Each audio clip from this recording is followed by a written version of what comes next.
Vote ചോദിക്കാൻ ചെന്നപ്പോൾ കാഞ്ഞങ്ങാട് നെഹ്റു കോളേജിൽ നിന്ന് ആട്ടി ഓടിച്ചവർക്ക് സന്ദീപ് വാര്യർ കൊടുത്തത് അഹങ്കാരത്തിന്റെ പത്തി തല്ലിയോടിക്കുന്ന മാസ് മറുപടിയാണ്. അന്ന് ഗുണ്ടാവിളിയാട്ടം അഴിച്ചുവിടുമ്പോൾ SFIക്കാർ വിചാരിച്ചിട്ടുണ്ടാകില്ല LDF ഭരണത്തിന്റെ കസേര തെറിക്കുമെന്നും അന്ന് ഇറക്കിവിട്ട അതേ സന്ദീപ് വാര്യർ തൃക്കരിപ്പൂരിന്റെ MLA ആയി തങ്ങളുടെ മുന്നിൽ വന്ന് മാസ് മറുപടി നൽകുമെന്നും. തെരഞ്ഞെടുപ്പ് പ്രചാരണത്തിന്റെ ഭാഗമായി Kanhangad Nehru arts and science കോളേജിൽ എത്തിയപ്പോഴായിരുന്നു SFIക്കാർ സന്ദീപ് വാര്യരെ തടയുകയും ക്യാമ്പസിനകത്ത് വലിയ അക്രമം അഴിച്ചുവിടുകയും ചെയ്തത്. അന്ന് കോളേജിൽ പരിപാടി നടക്കുകയാണെന്നും വോട്ടഭ്യർത്ഥിക്കാൻ സമ്മതിക്കില്ലെന്നും പറഞ്ഞ് SFIക്കാർ കയർത്തപ്പോൾ വിദ്യാർത്ഥികളെ കണ്ട് ഉടൻ മടങ്ങാമെന്ന് പക്വതയോടെ പറഞ്ഞ സന്ദീപിനെയും കൂട്ടരെയും അക്രമത്തിലൂടെ നേരിടാനാണ് SFI തയ്യാറായത്. അന്ന് പിണറായി സർക്കാരിന്റെയും പോലീസിന്റെയും തണലിൽ എന്തും കാട്ടിക്കൂട്ടാമെന്ന തികഞ്ഞ അഹങ്കാരത്തിലായിരുന്നു ആ ഏകാധിപത്യ സംഘടന.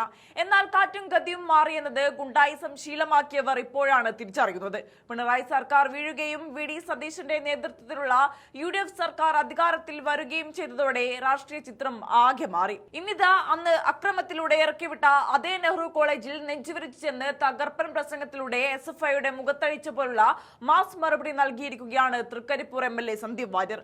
ഓപ്പറേഷൻ തൂഫാൻ പ്രോഗ്രാമിന്റെ ഭാഗമായി സംഘടിപ്പിച്ച ധ്വനി പരിപാടിയിലാണ് ക്യാമ്പസുകളിൽ കൊടികുത്തി വാഴുന്ന ഗുണ്ടാ സംസ്കാരത്തിന് അന്ത്യം കുറിക്കുന്ന മുന്നറിയിപ്പ് സന്ദീപ് നൽകിയത്.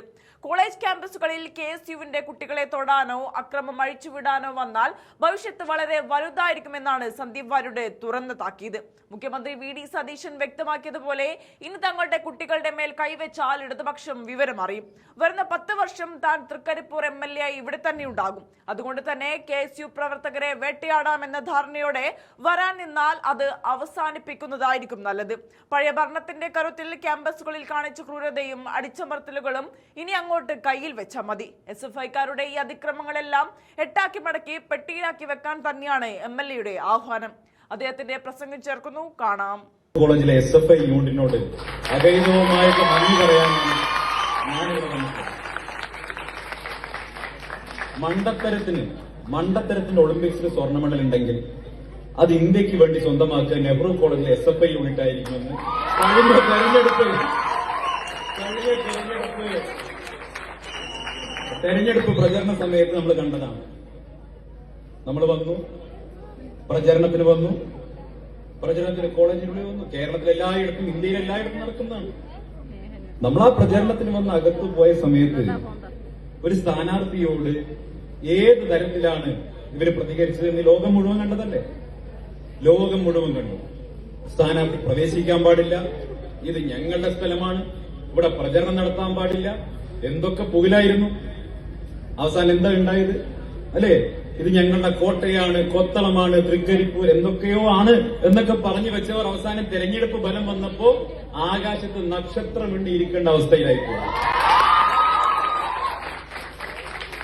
അവരോട് എനിക്ക്, എന്റെ പ്രിയപ്പെട്ട അനുജന്മാരോട് എനിക്ക് പറയാനുള്ളത്, SFIയുടെ അനുജന്മാരോട് പറയാനുള്ളത്, നിങ്ങൾ ഒരു തവണ മണ്ടത്തരം ചെയ്തു, ഇനി ഒരിക്കൽ കൂടി ആ മണ്ടത്തരം ഇന്ന് ആവർത്തിക്കണമെന്നാണ് എനിക്ക് ആഗ്രഹിക്കാനുള്ളത്. ഞാൻ അഭ്യർത്ഥിക്കുന്നത്. കാരണം എന്താണെന്നറിയോ? നിങ്ങൾ ആദ്യത്തെ തവണ മണ്ടത്തരം ചെയ്തപ്പോ തൃക്കരിപ്പൂർ ഞങ്ങൾ പിടിച്ചടക്കി. രണ്ടാമത്തെ മണ്ടത്തരത്തിന് നെഹ്റു കോളേജിലെ ഇവിടുത്തെ യൂണിയനും ഇവിടെ UDF ഇവിടുത്തെ കോളേജിലെ SFIയുടെ നേതാക്കന്മാരോടും അതുപോലെ തന്നെ കോളേജ് മാനേജ്മെന്റിൽ അവരെ സഹായിക്കുന്നവരോടും ചില അധ്യാപകരോട് എനിക്ക് പറയാനുള്ളത്, ഒരു 10 കൊല്ലമെങ്കിലും മിനിമം നിങ്ങൾ എന്നെ സഹിക്കേണ്ടി വരും, ഏറ്റവും കുറഞ്ഞത്. അതുകൊണ്ട് ഏതെങ്കിലും തരത്തിൽ എന്റെ പ്രിയപ്പെട്ട UDSFന്റെ പ്രവർത്തകർക്ക് ഏതെങ്കിലും ഒരു പ്രശ്നമുണ്ടായാൽ, ഏതെങ്കിലും തരത്തിൽ അവരുടെ ദേഹത്തൊരു നോവലുണ്ടായാൽ അതിന് മറുപടി എണ്ണി പറയിപ്പിക്കും. ഒരുത്തനും വെല്ലുവിളിച്ചുകൊണ്ട് പറയാണ്, ഒരുത്തനും എന്റെ കുട്ടികളുടെ ദേഹത്ത് തൊടാൻ വരണ്ട. അങ്ങനെ വന്നു കഴിഞ്ഞാൽ അതിനുള്ള മറുപടി എണ്ണി പറയിപ്പിക്കും. 10 കൊല്ലമെങ്കിലും മിനിമം നിങ്ങൾ എന്നെ ഇവിടെ സഹിക്കേണ്ടി വരുമെന്നുള്ള കാര്യത്തിന് ഒരു സംശയവും വേണ്ട.